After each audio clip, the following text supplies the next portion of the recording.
Business. Like to make a motion to allow our state's attorney and Brian to participate via teleconference. Is there a motion? Sharon, second by Kate. Any questions, comments? Seeing none, all those in favor? Aye. All those opposed?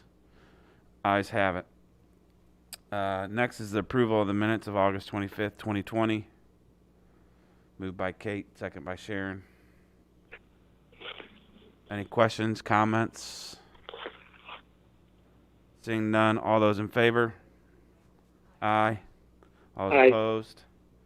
The ayes have it.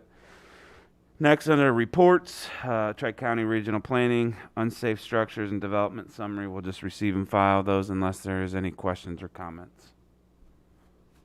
Kate? I was just noticing that there's 2 vacancies that looks like Peoria County. I just was wondering why those were vacant and if we've got people in mind to fill those. I'll let Chairman ask, but I think 2 people just submitted their terms were over. Related to, I'm sorry, I was drifting, Ms. Pasticia. Related to which opening? The Tri-Regional Planning Commission, there's 2 vacancies. It says that they're Peoria County's appointments.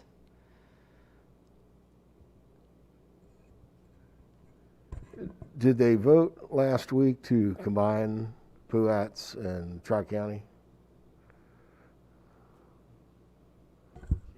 I don't know, but I know that's one of the reasons that you were holding those 2, because you had Yes. some people Oh, that okay. they've had a lack of a quorum being able to attend to noticed hold that. their meetings, so they were looking at some bylaw changes to allow. And I know some of the people that we've had, because they have later in the night meetings, have asked to be off of it after their term was over. Member Rosenbaum, I believe, is the vice chair. Yes. And so there has been an initiative to combine Puats with Tri-County to keep from having 2 lines of supervision over one employee.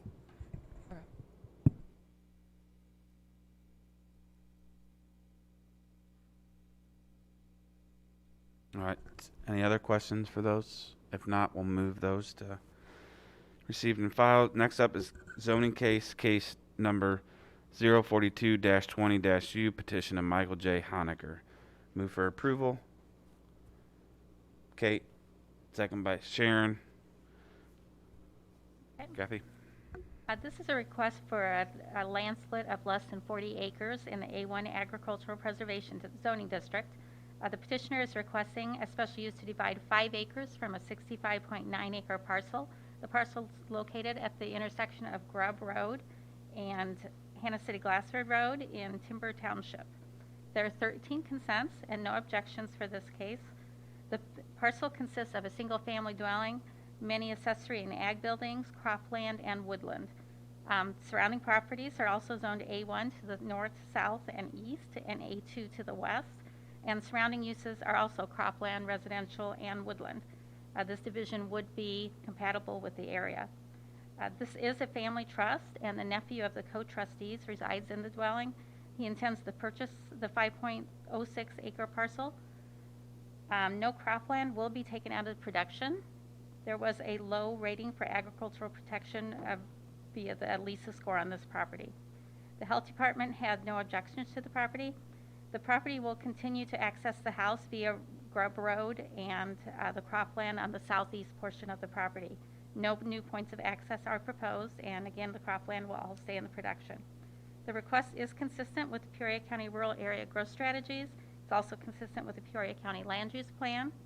Staff has recommended approval, and the zoning board also recommended approval unanimously. Questions or comments for Kathy? Kate? I just wasn't clear from the photo what was being removed from what. I see the red shaded. Is that the amount that's... Right, the red shaded, it's, if you look at the bottom right picture, you can tell a little better.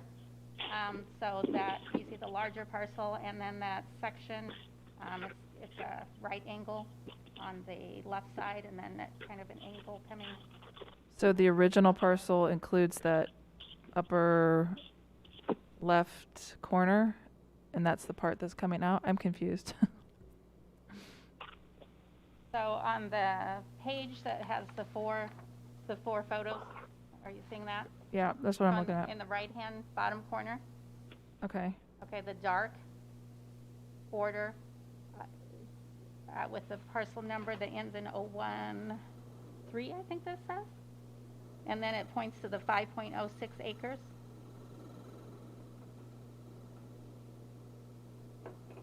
Oh, that, okay, which contains the house and then the accessory structures. okay. All right. So it's, the 5 acres includes the house and all of the accessory dwellings. It leaves most of the woodland and all of the cropland. Thanks. Welcome. Any other questions? Seeing none, all those in favor? Aye. Aye. All those opposed? Ayes have it. Next is a resolution for the amendment to Appendix A, Building Permit Fee Schedule, Building and Property Maintenance Code. Is there a motion to put this on the floor? Kate, Sharon, Kathy? We've had some instances of increased stop work orders in our office where we do have the authority to issue a stop work order when work is being done without permits or contrary to the provisions of the Building and Property Maintenance Code.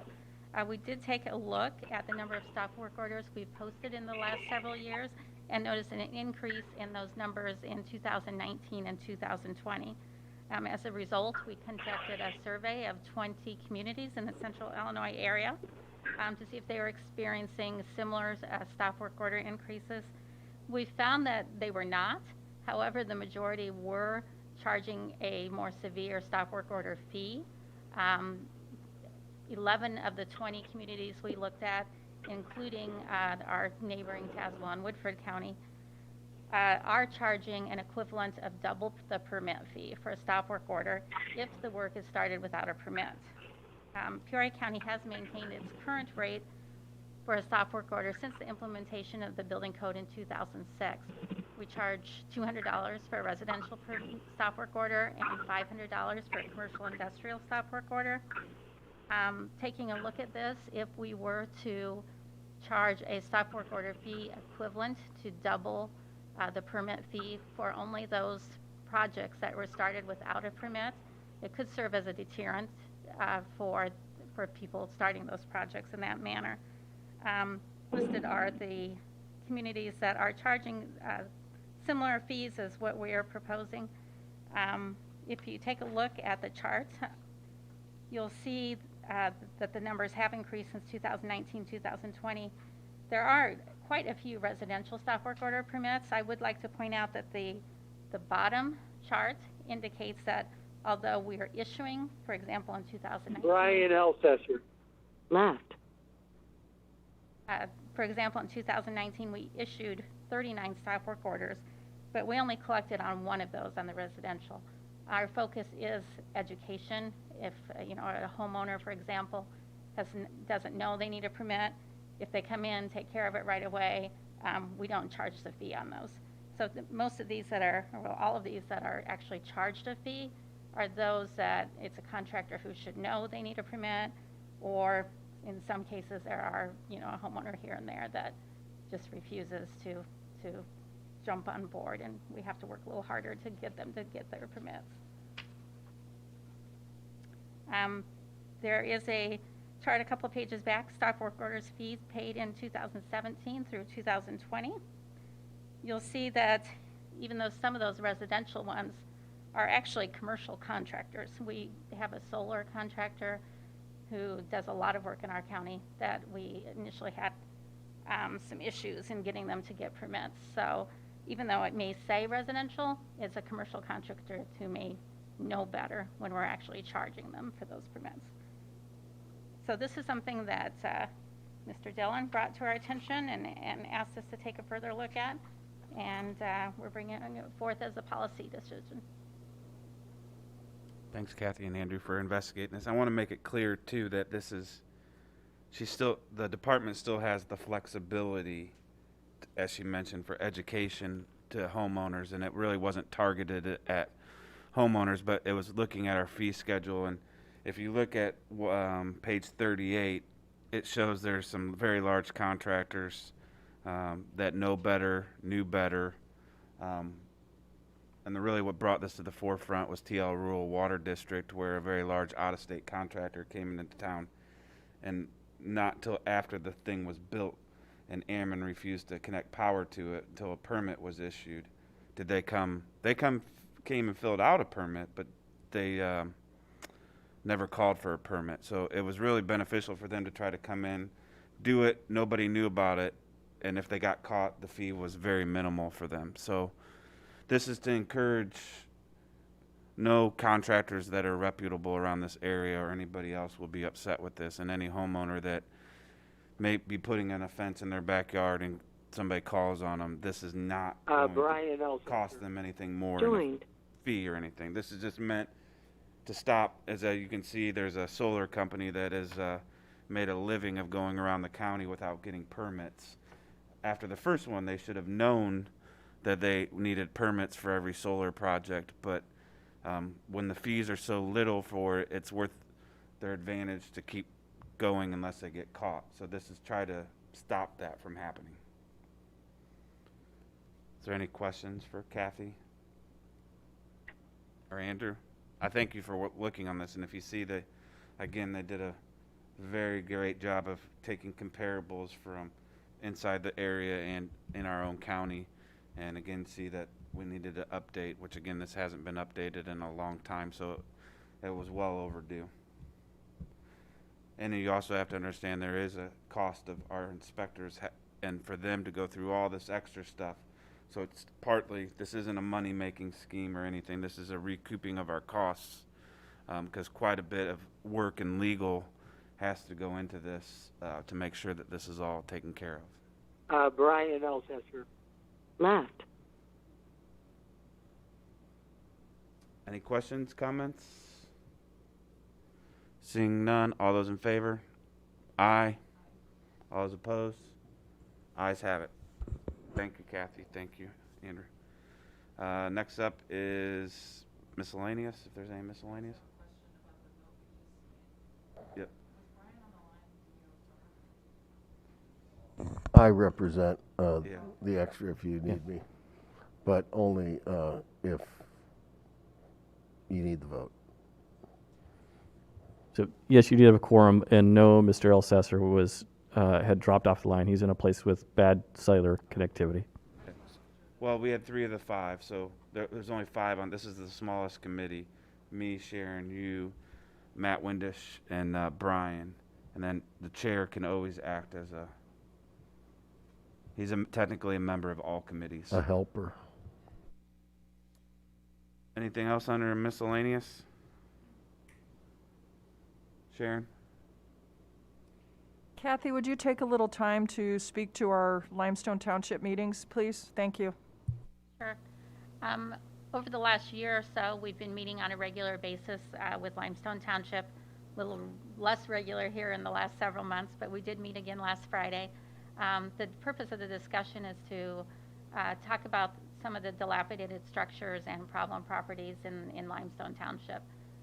Most of those occur in Limestone Section 13, which is off of Laramie, although we do have some here and there elsewhere. We are working with the state's attorney's office. We have a number of properties we've looked at that are unsafe throughout the county, but a couple specifically within Limestone Township. We recently applied for a grant through IDHA at the end of September. If we are awarded that grant, it would fund 8 properties to be demolished within Peoria County. 2 of those are within Limestone Township that are on the list, and the state's attorney's office has given their support to try to move that through as quickly as possible once we have the funding for those. But it's been a positive process. Things are moving smoothly, I think, between the township and the county, and that's in part due to Sharon's leadership in pulling the group together. So, thank you. Any other questions, comments? Member Williams represents a large portion of Limestone Township. Have we tried to get the supervisor there to address these dilapidated structures? Chair, this has been an ongoing issue for, I think, my entire time on the county board, and most of the houses have been in limestone.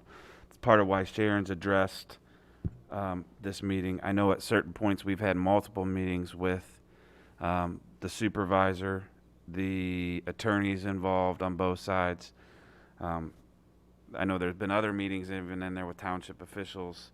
A lot of this should fall on them, but it's always fell on through us to act as through the courts to get it done. We've personally paid a lot of stuff that the township probably should have been paying for, but it's just the way it's always been done.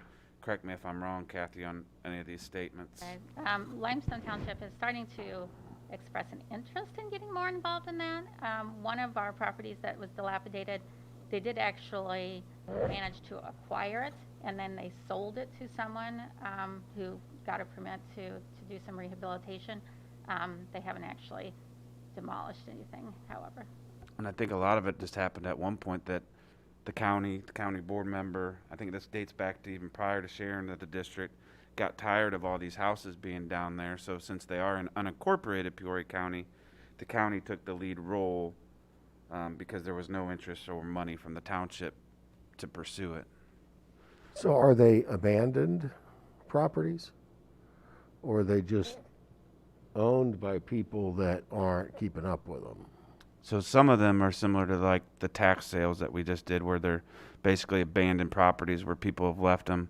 I know we've had a few of them that have been taken down for emergency because there were safety structures. The staff's done a good job of going for every grant possible to get some of these down. Some of them are, I've had ones that there's people living in them and you issue orders that they're uninhabitable for basically human people to be living in. So they're all over the board, from my knowledge. Kathy, sorry, I should probably be letting you. That's all right. We haven't requested demolition orders for any houses that are being resided in. We've only gone for those abandoned. We do, however, right now there is a house that we're aware of that there are two brothers living in, and that is in Limestone Township. It is unsafe, and the state's attorney's office is working through the next step in the process to move along with that. I think this is a problem in some members' S' district and not others, such as mine. Well, I suppose it could be in mine, but the city would get to it, right? And they probably have a long list of structures they'd like to demolish too, but at the point the property is sold, is that a place for us to buy it, tear it down, and attach the cost of that to the future sale of that property?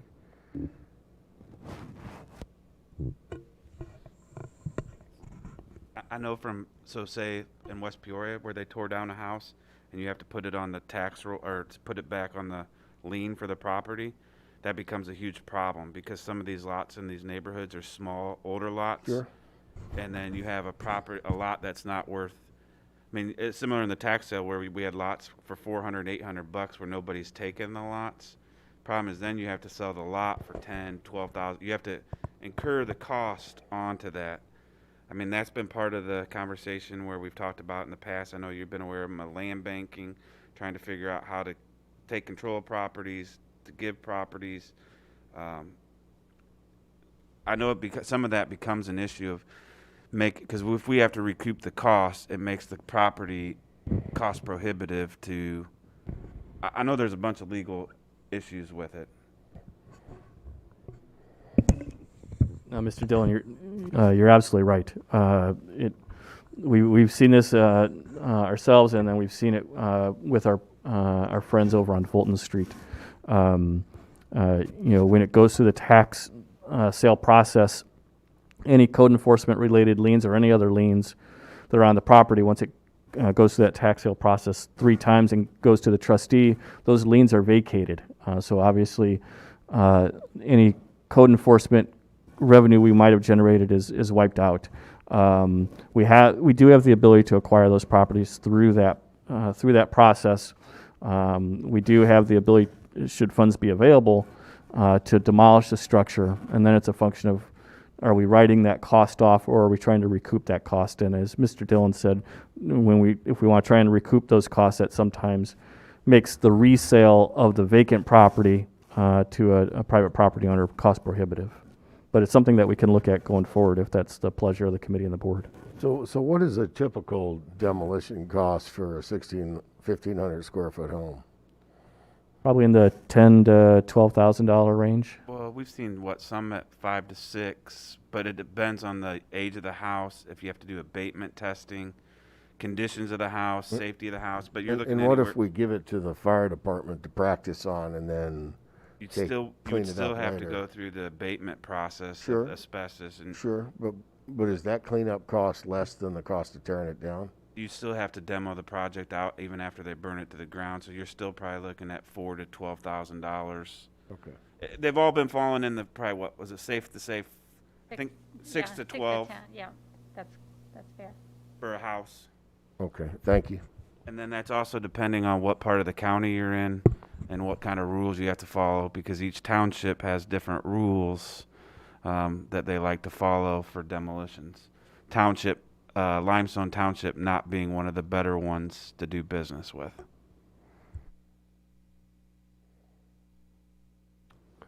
Thank you.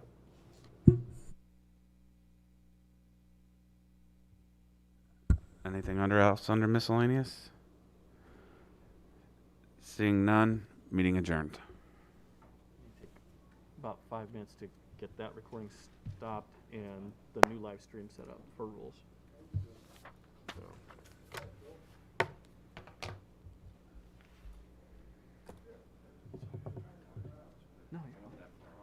No, you're good. I would have basically said the same thing. In fact, I was just going to say what Mr. Dillon said.